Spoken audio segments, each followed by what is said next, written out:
안녕하세요. 오늘 편안하신가요?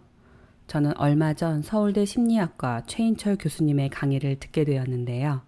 그 뒤로 교수님이 저술한 프레임, 나를 바꾸는 심리학의 지혜라는 책을 읽어보았어요. 책 머릿말에서 연구에 대한 진정성과 열정, 그리고 인품에 감명을 받았고, 책 처음부터 마지막 페이지까지 흥미롭게 책을 읽을 수 있었어요. 긴 시간 연구해온 결과를 책 한 권에 고스란히 녹인 것이라 혹시 최인철 교수님의 강의를 들어보셨던 분이라면 꼭 이 책을 한번 읽어보시기를 권합니다. 그래서 오늘은 이 책에서 찾은 삶의 지혜를 이야기해 보려고 하는데요. 나이 들수록 편안하고 행복한 삶을 사는 방법은 바로 프레임을 바꾸는 것이에요. 책의 제목인 프레임은 세상을 보는 마음의 창을 말해요. 어떤 문제를 바라보는 관점, 세상을 향한 마인드셋, 사람들에 대한 고정관념 등이 모두 프레임의 범주에 포함되는 말이에요. 즉, 같은 현상, 같은 상황에서도 각자가 어떤 프레임으로 세상에 접근하느냐에 따라 삶이 달라질 수 있다는 점을 다양한 예시와 실험 결과들로 보여줍니다. 이 책은 총 10개의 챕터로 구성되어 있는데요. 그 중에서 제가 가장 인상 깊었던 부분을 4가지로 정리해서 소개해 드릴게요. 사람 프레임보다는 상황 프레임으로 인간 행동을 바라보라. 어떤 프레임을 갖느냐에 따라 우리의 많은 행동이 달라져요. 범죄를 저지른 사람에게 중형을 선고할 것인가, 정상을 참작할 것인가. 지난 수십 년간 사회심리학 연구가 밝혀낸 사실은 보통의 사람들은 사람 프레임으로 세상을 본다는 점이에요. 어떤 사람이 착한 일을 하는 이유는 그 사람이 착하기 때문이고 악한 일을 하는 이유는 그 사람이 악하기 때문이라는 거죠. 그러나 놀랍게도 사람 프레임이 언제나 옳다는 과학적 증거는 생각보다 빈약합니다. 오히려 사람의 행동은 그가 처한 상황에 의해 결정된다는 상황 프레임을 지지하는 증거가 많죠. 상황의 힘에 관한 연구 하나를 소개해요. 왼쪽 카드에 그려진 선과 같은 길이의 선을 오른쪽 카드에서 고르도록 합니다.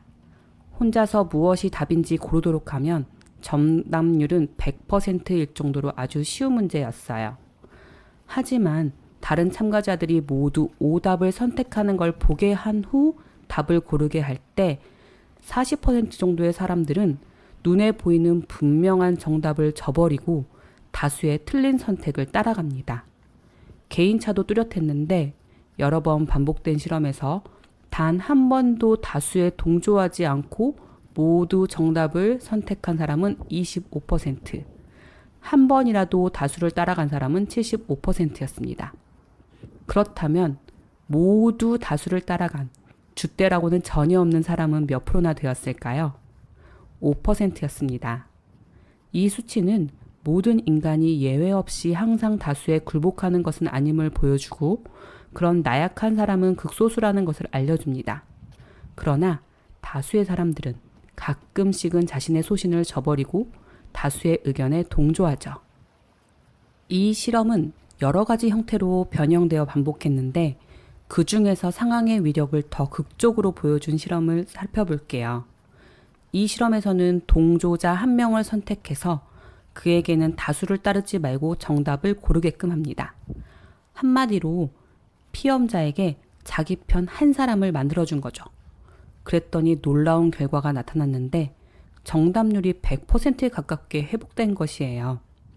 이는 우리가 소신을 지키지 못하는 이유가 천성적으로 겁쟁이거나 소심해서라기보다는 우리 주변에 그 한 사람이 없기 때문임을 보여줍니다. 단 한 명의 동지도 없는 상황에서 인간이 소신을 지키기란 불가능한 건 아니지만 쉬운 일은 아니라는 거죠. 그래서 쉽고 익숙한 사람 프레임에서 불편하지만 진실일 가능성이 높은 상황 프레임으로 생각을 전환해 보면 어떨까요? 결코 이전처럼 사람을 볼 수 없을 거예요. 가난한 사람은 원래 그런 류의 사람이고 부자는 원래 그런 류의 사람이다. 비리를 저지르는 사람은 원래 도덕적으로 문제가 있는 사람이다. 등 사람 프레임에 입각한 이런 생각들은 사람을 비난하고 미워하게 만들어요. 하지만 그런 부정적 감정은 사실 나의 마음을 더욱 힘들게 할 뿐이죠. 하지만 상황을 고려해서 그 행동을 보게 되면 그 사람을 미워하기보다는 이해하게 되고, 용서해야 된다는 뜻은 아닙니다. 감정적 대응이 아닌 좀 더 지혜로운 문제 해결 방법을 찾을 수 있을 거예요. 이름 프레임, 지혜로운 소비의 회방꾼. 프레임을 좌우하는 것 중 하나가 바로 이름이에요. 여러 영역 중에서 이름의 영향을 가장 심각하게 받는 영역은 돈이죠. 돈에 붙여지는 이름에 따라 돈을 다르게 쓰게 된다는 이 단순한 원리 하나만 잊지 않고 산다면 큰 부자는 못 되더라도 지혜로운 부자는 되고도 남을 것입니다. 시장 경제에서 가장 중요한 사실은 돈에는 이름이 없다는 점이에요.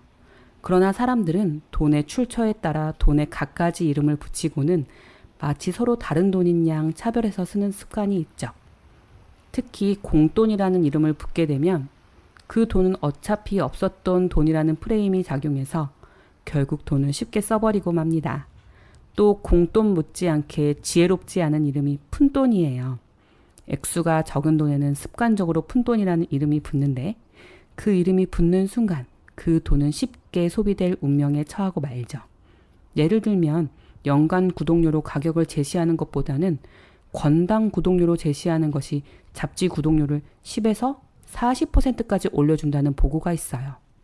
같은 맥락으로 요즘 건강보험 광고를 보면 하루 얼마면 걱정 끝이라는 문구가 자주 등장하죠.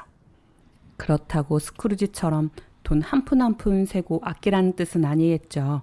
어떨 때는 의미 있는 어떤 일을 위해서 큰 돈을 써야 할 때가 있잖아요.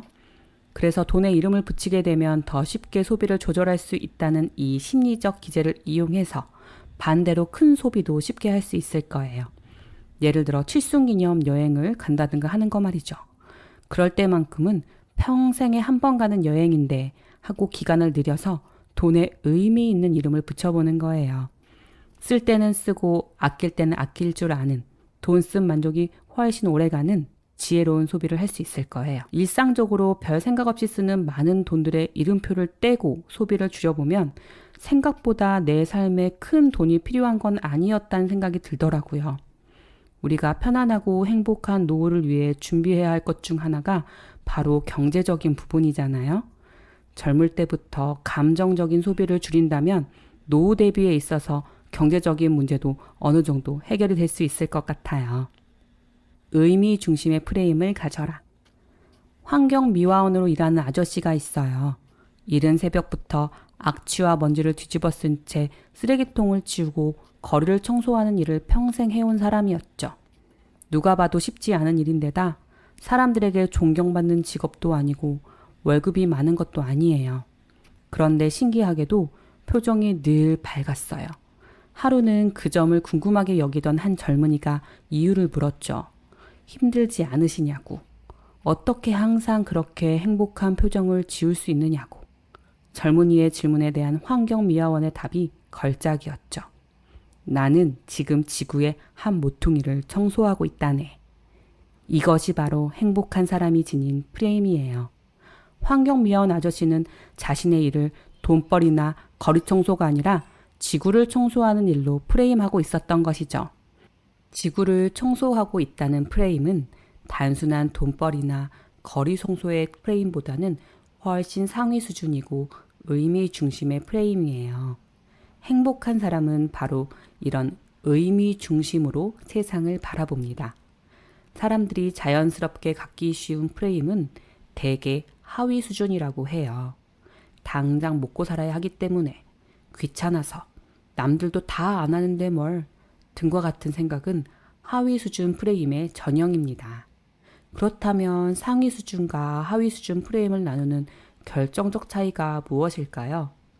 바로 상위 프레임에서는 왜를 묻지만 하위 프레임에서는 어떻게를 묻는다는 점이에요.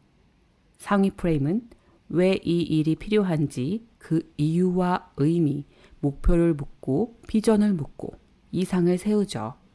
그러나 하위 수준의 프레임에서는 그 일을 하기가 쉬운지 어려운지, 시간은 얼마나 걸리는지, 성공 가능성은 얼마나 되는지 등 구체적인 절차부터 묻습니다. 그래서 궁극적인 목표나 큰 그림을 놓치고 항상 주변의 이슈를 쫓느라 에너지를 허비하고 말죠. 저자는 상위 수준의 프레임이야말로 우리가 죽는 순간까지 견지해야 할 삶의 태도이며 자손에게 물려줘야 할 가장 위대한 유산이라고 말해요. 지금 여기 프레임을 가져라. 그리고 또 하나 이 책에서 놀랐던 부분이 있는데요. 노인의 행복도가 젊은이의 행복도보다 결코 낮지 않다는 점이에요. 저는 그동안 나이가 들면 오히려 행복도가 떨어질 거라는 막연한 생각을 하고 있었거든요. 하지만 노인들이란 시간이 얼마 남지 않았다라는 생각을 하면서 사는 존재이기 때문에 매 순간을 중요하게 생각할 수 있대요. 미래를 위해 현재를 희생하는 것이 어리석게 느껴진다는 거예요. 사람들은 현재를 준비기라고 하는 프레임을 하는 경향이 있어요. 현재는 더 나은 미래를 위해 준비하고 일방적으로 희생해야 하는 시간이라고 생각하는 거죠. 지금 여기라는 가르침은 청년들에게는 암기를 요하는 지식일 뿐이지만 노인들에게는 자연스러운 삶의 호흡이에요. 이 나이에 내가 뭐 하러? 라는 삶의 원칙이 생겨나기 때문에 자신의 행복을 최우선하는 선택들을 하게 되죠. 노인의 행복도가 젊은이와 비교해서 결코 낮지 않은 이유는 바로 그들이 지니고 있는 시간에 대한 프레임이 그들의 행복을 극대화시켜주기 때문이라고 해요. 저는 요즘 주위에서 죽음을 많이 보게 되면서 약간은 우울한 마음이 들었었는데요. 이 부분을 읽으면서 한편으로는 남은 삶을 계산해보기 시작한 게 어쩌면 더 의미 있고 행복한 삶을 위해 꼭 필요한 조건이었겠구나 하고 위안을 받았어요. 이 책의 저자는 지혜는 자신이 아는 것과 알지 못하는 것, 할 수 있는 것과 할 수 없는 것 사이의 경계를 인식하는 데에서 출발한다고 해요. 즉, 지혜는 자신의 한계를 인정하는 것이라는 거죠. 우리는 대개 세상을 있는 그대로 객관적으로 보고 있다고 생각하지만 사실은 프레임을 통해서 채색되고 왜곡된 세상을 경험하고 있어요. 그 근거를 다양한 연구 결과를 통해 이 책에서 보여줍니다. 이런 마음이라는 것의 한계를 깨닫게 되면 겸손해질 수밖에 없게 되고 이 절대 겸손이 지혜의 출발점이라고 말해요. 그리고 최상의 프레임으로 자신의 삶을 재무장하겠다는 용기, 이것이 지혜의 목적이라고 얘기하죠. 저 또한 이런 겸손함의 지혜를 가진 사람이 영혼의 진정한 자유와 행복을 누릴 수 있지 않나 생각해요. 바쁜 일상의 감정의 소용돌이에 휘말려서 다니기보다는 나의 삶을 멀찌감치 떨어져 바라보며 나의 감정을 조절할 수 있는 여유, 그것이 바로 진정한 마음의 자유와 행복을 가져다 주지 않을까요? 오늘도 영상 시청해 주셔서 감사합니다. 다음에는 더 좋은 영상으로 돌아올게요. 선생님의 행복한 인생을 응원합니다.